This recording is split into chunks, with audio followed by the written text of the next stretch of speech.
Hey everyone, this is Corey with Stafford ZDC, and today I got another unboxing for you. This one is two knives coming from Sharp & Blade again, and these are also from White Mountain Knives, which I misspoke in one of my last videos where I opened some knives from my White Mountain Knives and Michael from Sharp & Blade. You can get two Sons at White Mountain Knives, which of course you could, because I said you could only get them on Amazon or eBay pretty much, but White Mountain Knives carries them, and there are two more in here. And Mike said he hadn't been able to find any information about these particular knives. And I already cut this open, but I haven't looked at them. Just so you're aware, there's no fishy business going on here. If I ever open anything not on camera, I'll never fake an unboxing. That's just stupid. And I hope no one does that, because it's dumb. The unboxing knife I used was the Finch Harvester, loaned to me by Alex over at 814 EDC. Really great guy. You've heard me talk about Alex before. But let's take a look at these two Sons. This first one I'm opening upside down, and I love that there's no indication on these boxes which is which. It must really suck for retailers to put these together, and this is interesting.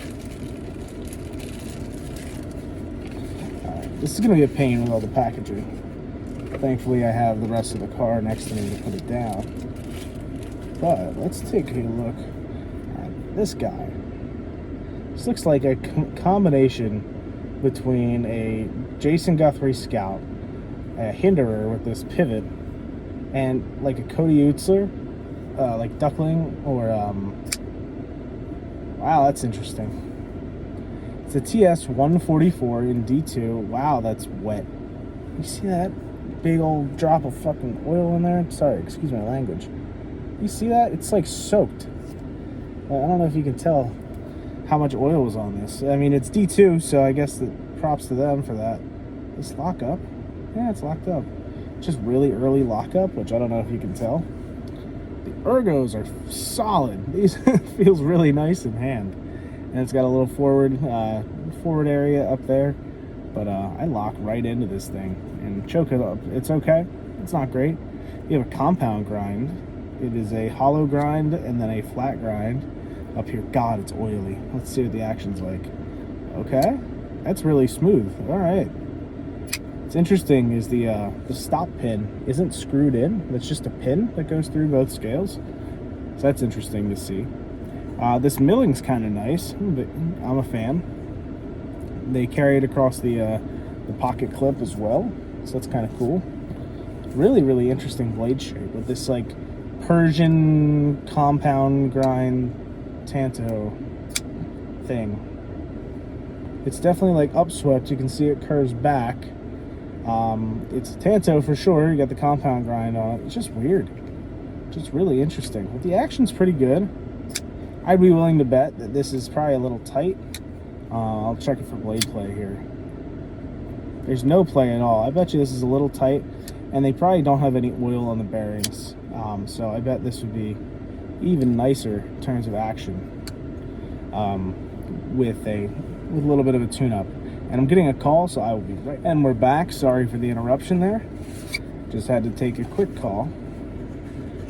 And this is an interesting looking one as well. This one's a front flipper. Front flipper opening hole. Two Sons really got a thing for carbon fiber, huh? What did I do with the other one? It's like titanium and carbon fiber are like the only two materials they know. And then they whip out of my Carta model and people go absolutely crazy for it. Wow, let's check this guy out. That's a little one. It's really stout and thick. Look at that. Just a chunky, full back spacer. Titanium with carbon fiber overlays.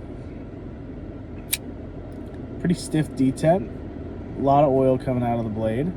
This is a Jelly Jerry design. This is the TS-154. I'll give you a look at this. Interesting little design. This is like the Berg Blade Slim meets the CRKT Polar. There's no finger choil, which this desperately wants.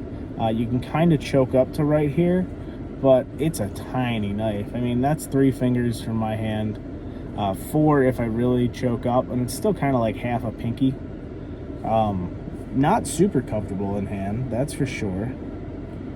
Something really interesting up there I'll show you. Action seems alright. It's a little slow. It's probably a little over tightened. Hey, there's no blade play. You can see it drops, but it's a little slow.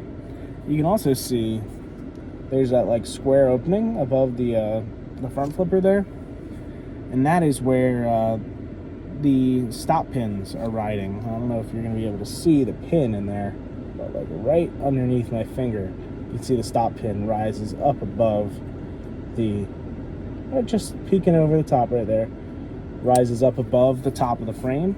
So they had to cut that out. They could have just made the frame larger, but you know, it is what it is. Looks like probably steel pivot collars or just very polished titanium.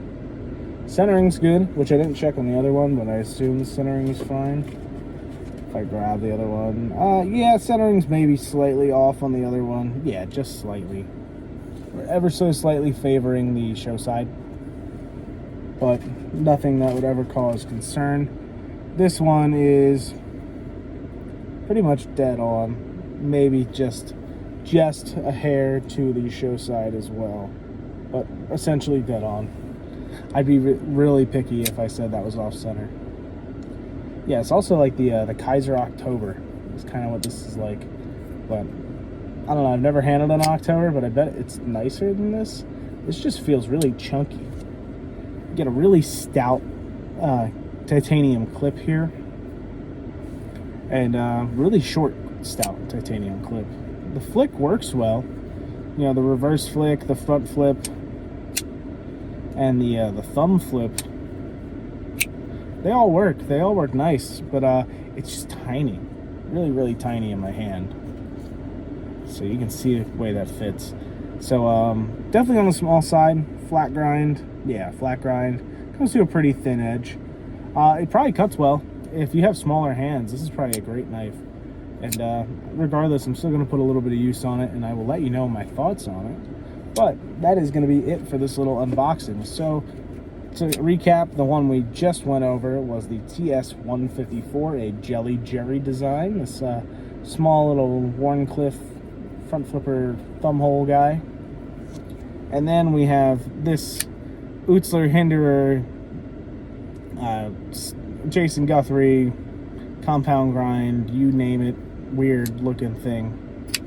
That is the TS-144, and the maker's mark for the designer is like a crooked N and a right triangle. I don't know who the designer is. I probably won't find out who the designer is, but you can see it right there.